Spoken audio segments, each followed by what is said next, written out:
May isang anino na bumabalot sa mundo, isang kadiliman na aking ilalantad sa pamamagitan ng MGA pahinang Biblia.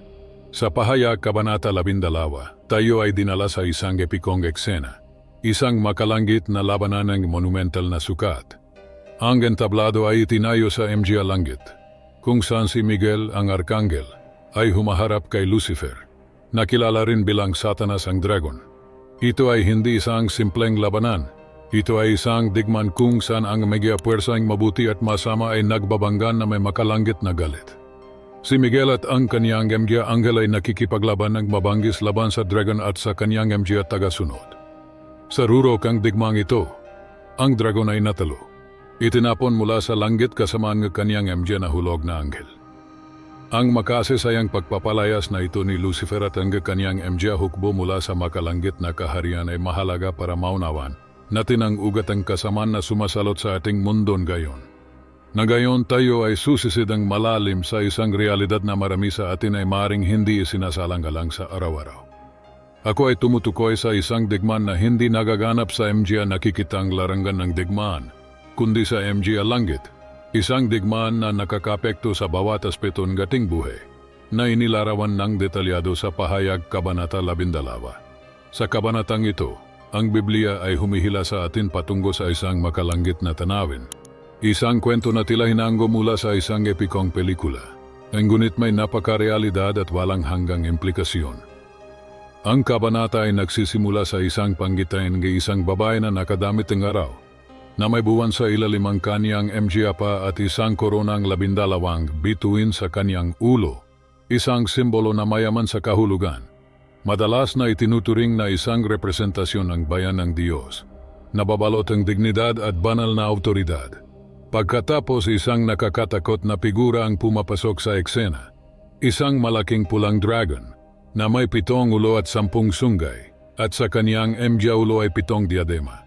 Ang dragon na ito ay sumusubok na lamunin ang anak na ipapanganak ang babae, isang malinaw na alusyon sa Mesiyas, at sa patuloy na pag-atake ni Satanas laban sa banal na planong kaligtasan.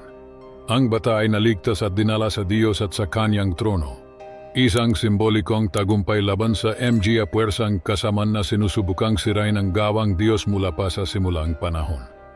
Sa puso ang panggiteng ito, isang digmaan ang sumiklab sa MGA langit. Si Miguel ang Arkanghel at ang kanyang MGA anghel ay nakikipaglaban sa dragon. Ang labanan ay mabanggis, ang tensyon ay palpable. Sinasabi ang teksto na ang dragon at ang kanyang MGA anghel ay lumaban, ngunit hindi nagtagumpay.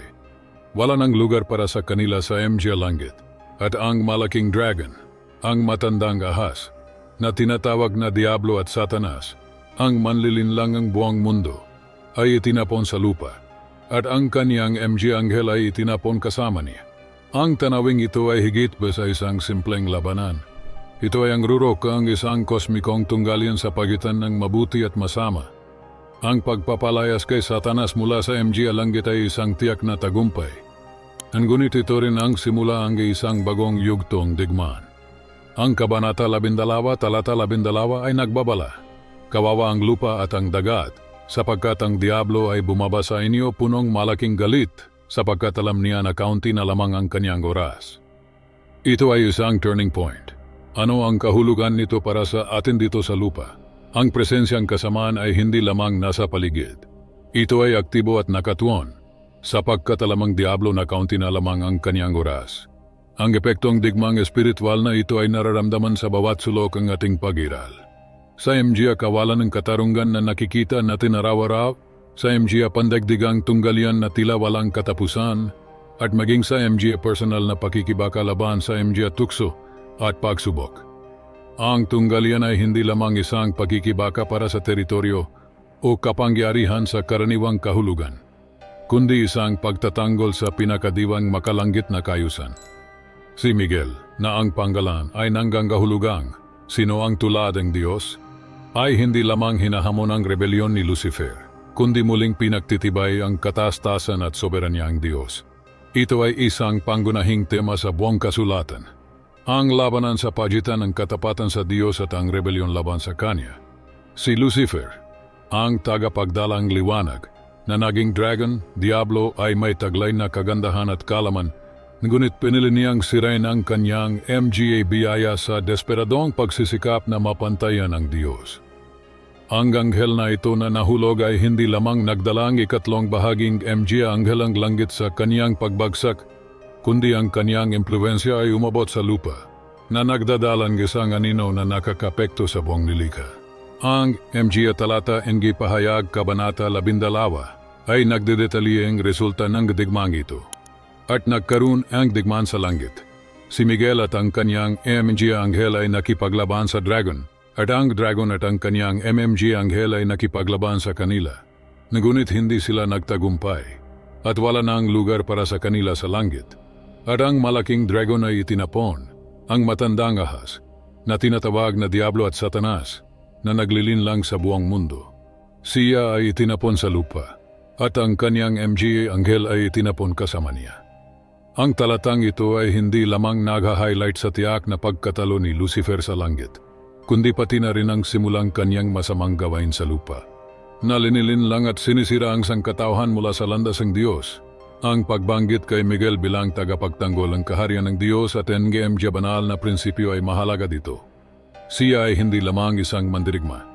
Siya ay ang tagapagtanggol ng kaayusan, isang paalala sa huli, ang banal na katarungan ay magwawagi.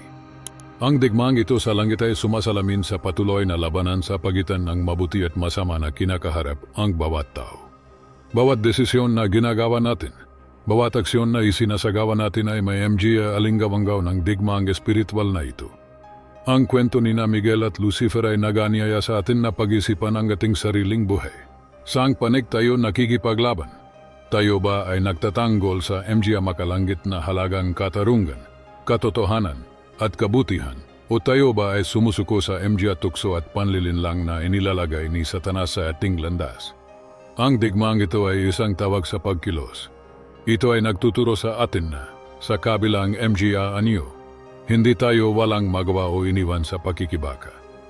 Mayroon tayong isang makapangyarihang tagapagtanggol kay Miguel at, higit sa lahat, ang hindi matatalo na soberanya ang Diyos. Bawat araw ay nagbibigay sa atin ng pagkakataong muling pumili, upang labanan ang mabuting labanan na may baluting pananampalataya, na suportado ang biyaya at kapangyarihan na nagmumula sa itaas. Sa pahayag kabanata 12, talata 9, tayo ay nahaharap sa isa sa pinakadramatikong sandali ng buong kasulatan. Ang malaking dragon ay itinapon, ang matandang ahas na tinatawag na Diablo at Satanas na naglilinlang sa buong mundo. Siya ay itinapon sa lupa at ang kanyang anghel ay itinapon kasama niya. Ang talatang ito ay hindi lamang isang paglalarawan, ang isang makalanggit na pangyayari. Ito ay nagsisilbing isang mahalagang background upang maunawan natin ang pinagmulan at ang patuloy na pag-iralan kasaman sa mundo ngayon. Nang itinapon si Lucifer mula sa langit, ang kanyang pagbagsak ay hindi isang simpleng paglilipat ang lokasyon. Ito ay isang transisyon ng domain. Dinala niya sa lupa hindi lamang ang kanyang presensya, kundi isang kaharian ng kadiliman na napektuhan ang kasaysayan ng sangkatauhan mula noon. Ang pagdating ni Satanas sa ating mundo ay hindi tahimik o walang kasiraan. Ito ay minarkahan ang simulang isang panahon, ang hayagang rebelyon laban sa banal, isang kampanya na may layuning sirain ang puso ng tao at ang nilikha ang Diyos. Ang impluensya ni Satanas ay malinaw sa biblikal na kwento na nagpapakita kung paano siya kumikilos sa lupa.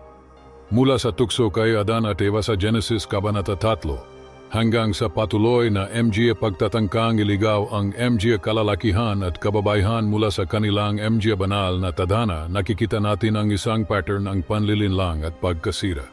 Sa aklat ni Job Kabanata 1 at 2, si Satanas ay muling lumilitaw bilang ang tagapagsumbong. Naghahanap ang pahintulot upang pahirapan si Job, na hinahamon ang integridad ng lingkod ng Diyos sa pamamagitan ng malagim na pagkawala at matinding pisikal na pagdurusa. Sa buong Ebanghelyo, nakikita natin si Jesus na direktang humaharap sa gawang Diablo. Mula sa pagpapagaling sinasapian, tulad ng kaso ng inalihan ang demonyong Gadarene, hanggang sa mismong ministeryo ng pagpapalaya sa ang demonyo na itinuro niya sa kanyang MJ alagad. Ang realidad ng isang espiritual na tunggalian ay hindi maikakaila at sentral sa misyon ni Kristo. Siya mismo ay nagpahayag sa Juan Kabanata 10, talata 10, na ang magnanakaw ay dumarating lamang upang magnakaw, pumatay at magwasak. Ako ay dumating upang sila'y magkaroon ng buhay at magkaroon nito ng sagana. Ang pahayag na ito ay hindi lamang binibigyang din ang mapanirang likas ni Satanas, kundi pati na rin ang layuning pagtubos ni Jesus. Ang epekto ni Satanas sa lupa ay isang tawag sa pagbabantay para sa MGA Kristiyano. Ang realidad ang tunggaliang espiritual na ito ay nanggangailangan ang isang matatag at may kaalaman na tugon. Sa Efeso Kabanata 6, talata 11 hanggang 12, pinayuhan ni Pablo ang MGA mananampalataya na isuot ang buong baluting Diyos upang kayo ay makapanindigan laban sa MGA lalangan ng Diablo. Sapagkat ang ating pakikibaka ay hindi laban sa laman at dugo, kundi laban sa MGA pamunuan, laban sa MGA kapangyarihan, laban sa MGA pinunong kadilimang ito, laban sa MGA hukbo ang espiritual na kasamaan sa MGA dakong makalanggit. Ang talatang ito ay hindi lamang nagpapaliwanag ang kalikasan ng ating pakikibaka, kundi binibigyan din tayong MGA kinakailangang kagamitan upang harapin ito.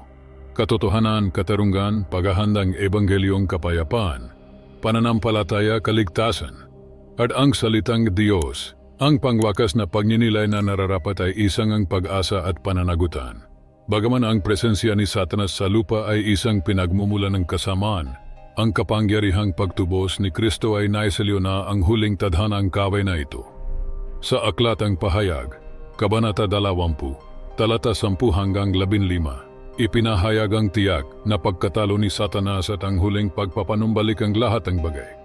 Hanggang dun, tungkulin ang bawat isa sa atin na mamuhay ng may kamalayan at may layunin, nananatiling tapat sa MGA turo ni Kristo at aktibong lumalaban sa MGA nakakasirang impluensya sa ating paligid. Ang ating misyon ay malinaw, medjing ilaw sa gitnang kadiliman, magdalang pag-asa kung saan may kawalan ng pag-asa at gabayan ang iba patungo sa mapagmahal na pagtubos ni Kristo na may kapangyarihang baguhin ang pinakamatigas na puso. Mula sa simulaang panahon, ipinapakita ang biblikal na salaysay ang isang panoramang MGA espiritual na laban na humuhubog sa eting pisikal at moral na realidad. Ang kasaysayan ng sangkatauhan at ang kanyang moral na paglalakbay ay malalim na naimpluwensyahan ng isang figura na ang presensya ay kapwa matanda at kasalukuyan. Satanas ang kalaban. Ang nilalang na ito, orihinal na isa sa MGA pinakamatataas na anghel ng Diyos, ay nagrebelde laban sa kanyang lumikha at, mula noon, ay naging isang pinagmumulan ng kasamaan, tunggalian, at katiwalian sa buong kasaysayan ng tao. Nagsisimula tayo sa halamanan ng Eden, kung saan ang unang pakikipag-ugnayan ni Satanas sa sangkatauhan ay dokumentado sa dramatikong paraan. Sa Genesis Kabanata 3, isinasaad sa atin kung paano ang ahas, mas tuso kaysa sa alinmang hayop na ginawang Panginoong Diyos, ay nanlinlang kay Eva. Sa pamamagitan ng malambot na MGA salita at isang panggakong kapangyarihan, ang kalaman ng mabuti at masama, ipinakilala niya ang kasalanan sa pusong tao. Ang aksyon na ito ay hindi lamang nakapekto sa MGA unang tao, kundi itinatag ang isang pamanang pagbagsak at pagtubos na umabot sa buong Biblia at kasaysayan ng tao. Tayo ay sumusulong sa panahon hanggang sa buhay ni Job, isang taong matuwid at matapat na, hindi alam, ay natagpuan ang kaniyang sarili sa gitna ng isang makalanggit na alitan. Hinamon ni Satanas ang integridad ni Job sa harapang Diyos na sinasabing ang kaniyang pananampalataya ay nakabatay lamang sa MGA pagpapalang tinatanggap niya. Sa pahintulot ng Diyos, pinahirapan niya si Job ng matinding MGA pagsubok mula sa pagkakawalang kaniyang kayamanan at MGA anak hanggang sa matinding pisikal na pagdurusa. Dito sa Job Kabanata 1, nakikita natin ang isang malinaw na larawan kung paano kumikilos ang kasamaan na inasinta ang MGA pinakamahina na punto ng isang tao upang magdulot ang kawalan ng pag-asa at paglayo mula sa Diyos. Sa kasalukuyan, ang impluensya ni Satanas ay nakikita sa iba't ibang aspeto ng lipunan. Nakikita natin kung paano ang MGA tunggalian, likas na MGA sakuna, at moral na katiwalian ay umaabot sa MJ Balitang Araw-Araw. Ang paraan ng kaniyang operasyon ay maring nagbago, ngunit ang layunin ay pareho. Maghasik ang pagkakabahagi at kawalan ng pag-asa. Sa kasalukuyan, ang pagpapakita ng kasamaan ay maring hindi tumagal ang anyong isang ahas o isang direktang pag-atake sa kaunlaran ng isang matuwid na tao. Ngunit tiyak na naroon ito sa MJ tusong pagkahilig na nagdudulot ang karahasan, sa pagmamanipulang MJ makapangyarihan, at sa lumalaking paglayo sa MJ banal na prinsipyo na minsan ay gumabay sa maraming lipunan. Tinitingnan ang hinaharap, ipinapakita ang propesiyang biblikal sa Pahayag Kabanata 13 ang isang mas madilim na pagunlad ng impluensyang sataniko sa mundo. Ang paglitawang Antikristo, isang figurang binigyan ng kapangyarihan mismo ni Satanas, ay magmamarkang isang krisis na punto sa kasaysayan ng tao. Ang MJ talata 7 at 8 kabanatang ito ay naglalarawan kung paano bibigyan siyang kapangyarihang makipagdigma laban sa MJ banal at magtagumpay, at kapamahalaan sa lahat ng MJ tribo, bayan, wika at bansa. Lahat ng MJ naninirahan sa lupa ay sasamba sa kanya, maliban sa MJ taong ang MJ panggalan ay nakasulat sa Aklat ng Buhayng Kordero. Ang tanawin na ito ay nagdadala sa atin sa isang mahalagang pagninilay. Ano ang kahulugan ng pagiging mulat sa MJ espiritual na realidad na ito sa ating pangaraw-araw na buhay? Ang kalaman tungkol sa patuloy na digmang espiritual na ito at ang huling tadhanang propetisado ay dapat magbigay inspirasyon hindi lamang ang pag-ingat, kundi pati na rin ang isang nabagong dedikasyon sa MJ dan ng Diyos. Sa isang mundo na puno ng patuloy na MJ tukso at MJ tunggalian na tila sumasalamin sa labanan sa pagitan ng MJ makalanggit na puwersa, bawat pagpili para sa katarungan, bawat aksyon ng kabutihan at bawat sandaliang pananampalataya ay binibilang-bilang paglaban sa impluensya ng kasamaan. Sa mas mabuting pag-unawa sa MJ kasulatan at ang espiritual na realidad na inihahayag nito, tinatawag tayo na mamuhay ng may eternal na pananaw.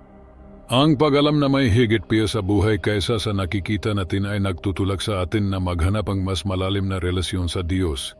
Nananggako na malalampasan ang lahat ng MJ paghihirap na ito at magalok ang isang walang hanggan kung saan walang luha, sakit o kasamaan. Bilang MJ mananampalataya, ang ating misyon ay medyo ilaw sa gitnang kadiliman na naglalarawan ng pag-ibig at katotohanan ni Kristo sa bawat aksyon, na may matatag na pag-asa sa pangakon kanyang muling pagbabalik. Habang nagmumuni-muni tayo sa MJ panahon na ating kinabibilanggan, madalas tayong nahaharap sa MJ senyales na nagpapahayag ang pagiging malapit ng MJ huling araw. Si Jesus, sa kanyang diskurso sa bundok MJ Olivo, ay nagdetalye ng MJ kaganapang mauna sa kanyang ikalawang pagdating, tulad ang ginilarawan sa Mateo Kabanata 24, MJ talata 6, at makaririnig kayo ng MJ digmaan at MJ alinggaw-anggaw, MJ digmaan. Tingnan ninyo na huwag kayong manggamba, sapagkat kinakailangang mangyari ang MJ bagay na ito, ngunit hindi pi ang wakas. Sapagkat magtitindig ang bansa laban sa bansa, at ang kaharian laban sa kaharian, at magkakaroon ng MJ tagutom, at MJ salot, at MJ lindol sa iba't ibang dako. Ang talatang ito ay hindi lamang isang babala, kundi isang gabay para sa ating paghahanda sa espiritual, na nagbabala sa atin na mamuhay ng may pagbabantay at kamalayan sa MJ espiritual na realidad na nakapaligid sa atin. Kasabay nito ang Apostol Pablo, na sumusulat sa MJ Hebreo sa Kabanata 1, MJ talata 1 at 2, ay nagpapalala sa atin na ang Diyos, na sa MJ sinaunang panahon ay nagsalita sa ating MJ Ama sa pamamagitan ng MJ Propeta. Sa MJ huling araw na ito ay nagsalita sa atin sa pamamagitan ng Anak. Ito ay isang paghahayag ang patuloy na planong Diyos para sa sangkatauhan, na nagpapakita na sa paglipas ng MJ panahon. Hindi siya tumigil sa pakikipag-usap ang kanyang kaluban at MJ layunin para sa atin. Sa senaryong ito, ang paghahanda para sa MJ huling araw ay nagiging isang usapin ng espiritual na pag-unawa at pang-araw-araw na pagsasanayang pananampalataya. Nabubuhay tayo sa isang panahon kung saan napakaraming abala at ang tukso na lumayo sa MJ turo ng Biblia ay patuloy na naroon. Gayunpaman, ang tawag para sa pagbabantay ay mas may kaugnayan kaysa kailanman. Ang pagbabantay ay hindi lamang nanggangahulugan ang pagiging handa sa MGA senyales ng MGA panahon, kundi pati na rin ang pagpapatibay ng ating buhay espiritual. Ito ay nagsasangkot ang paglalaan ng oras sa panalangin, pagninilay-nilay sa salitang Diyos, at ang paglinang ng isang komunidad ng pananampalataya na sumusuporta sa atin at nagpapalakas ang ating paglago. Ang paglaban sa kasamaan, isa pang mahalagang punto para sa MGA na bubuhay sa MGA panahong ito, ay nangganggalangan nagmalinaw na pag-unawa sa kung ano ang bumubuo sa kasamaan ayon sa Biblia. Kasama rito ang pagkilala hindi lamang sa MGA malalaking kasamaan, kundi pati na rin sa MGA kasamaan na pumapasok sa ating pangaraw-araw na buhay. Pinapalala ng Apostol Pablo sa atin sa Efeso Kabanata 6, talata 11, na isuot ang buong baluting Diyos upang tayo ay makapanindigan laban sa MGA panlilinlang ang Diablo.